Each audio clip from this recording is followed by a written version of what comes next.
So I've been really looking forward to making this video. Today I want to talk about Hydretain. More specifically, I want to talk about how Hydretain performs in a more desert climate. We're right in the middle of summer, and I've heard and read that July and August have been some of the hottest months in a long time, and I feel like right now is a really good window for me to test this out and see how Hydretain performs in the desert.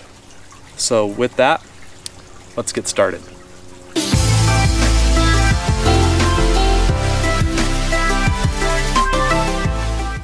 So what I want to do today, I have 3 potted mums that I picked up at Home Depot last night, and I'm going to pot them in these pots, and they're all going to go in the same soil, so they're in the same environment. The only difference is going to be one of them will get liquid Hydretain, one of them will get granular Hydretain, and then the other plant's going to be the control. It's just going to get an initial watering. I've seen tests done like this before, but I've seen them done in more humid climates than what I live in. So that's why I'm anxious to try this out in the desert, see how it performs, see if it's really worth the money.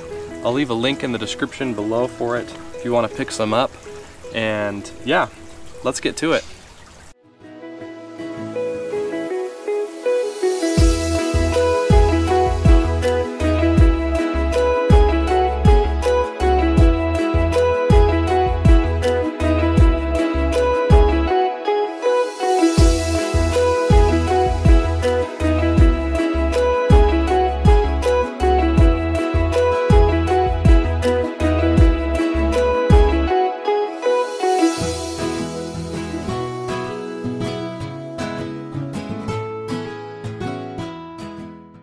Alright, so for the granular, what they recommend is taking the little pellets and either mixing them into the potting soil or applying them topically and then watering them in that way.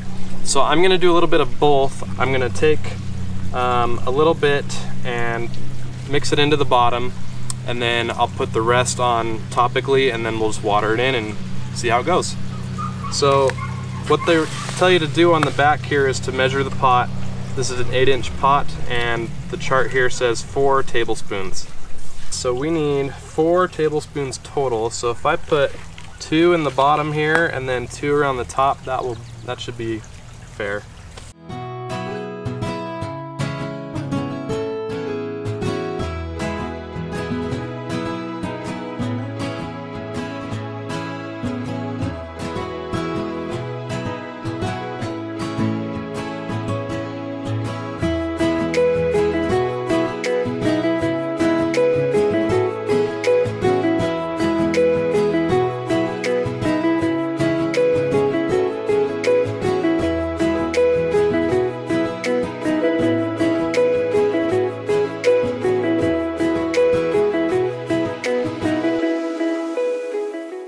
Alright, now time for the big moment. I'm going to apply the water and the liquid Hydretain to the appropriate plant here. So I want to start with the granular. Each of these are going to get a gallon of water. So we'll fill this bucket up to a gallon. Okay, here is the first gallon.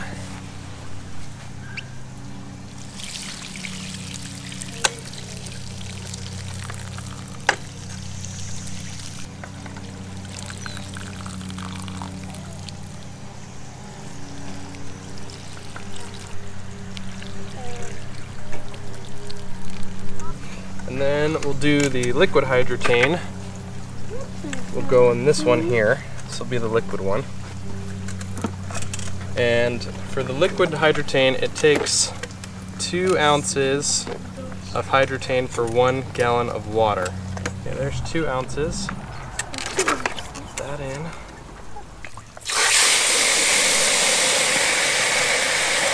So one thing to note about the liquid Hydretain is it does get pretty bubbly. So I am going to give this some time to just sit.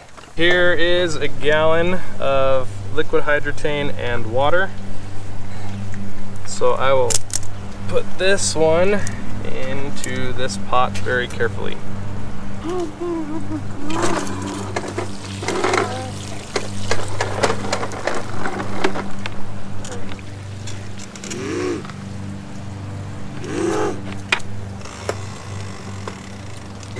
All right, so that is done.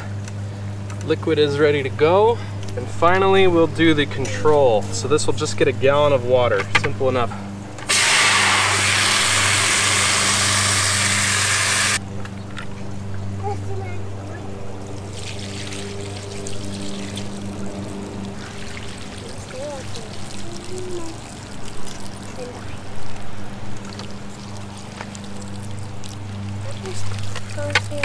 Okay, so I have finished potting those plants and applying Hydretain, both in granular and liquid form, and then I have a control, and I've just placed them down here on my walkway up to my front door.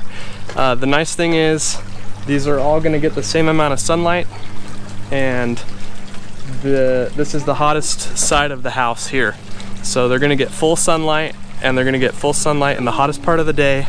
So it should be a good test environment for this.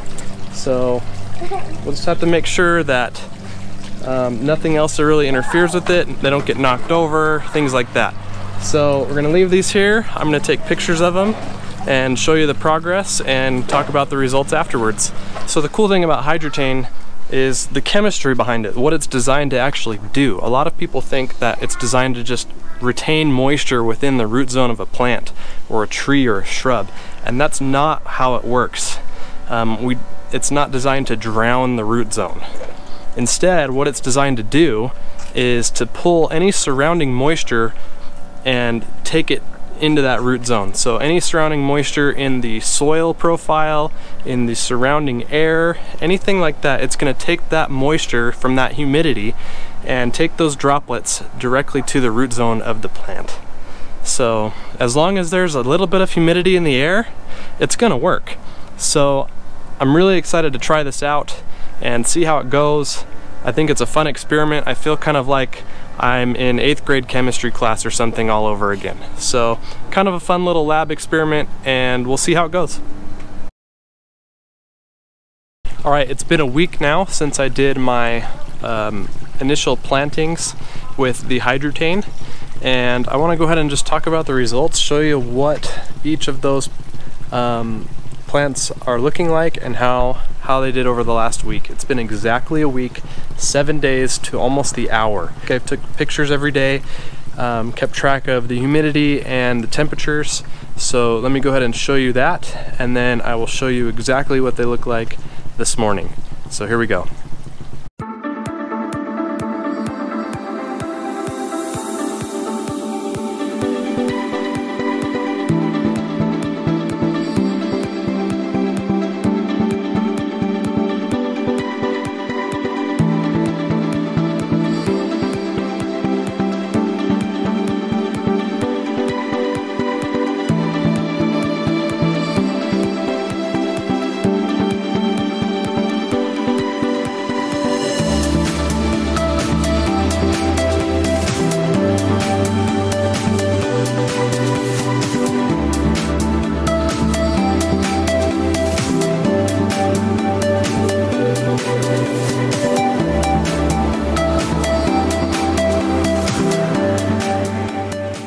Go ahead and start with the control.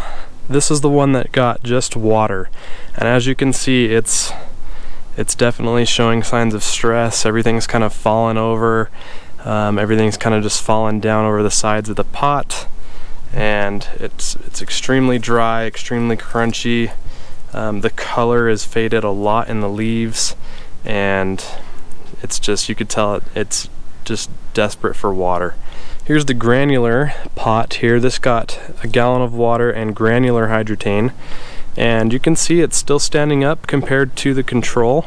The flowers still have a little bit of a bloom to them, and there's still color in the leaves, so you can tell that it's gotten some moisture throughout the last week. They're still, yeah, when you feel the leaves, they're not as dry as the control, and yeah, you can tell it's still doing okay.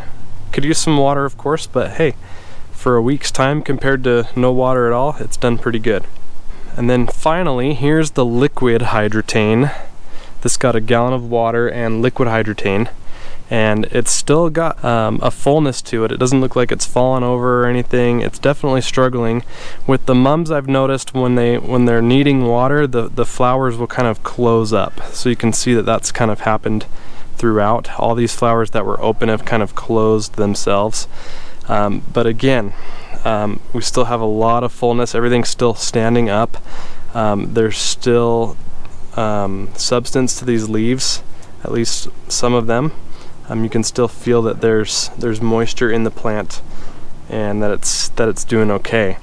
The biggest difference I noticed between the liquid and the granular is that the liquid soil still looks darker, like there's still moisture in there, and the granular soil is kind of drier.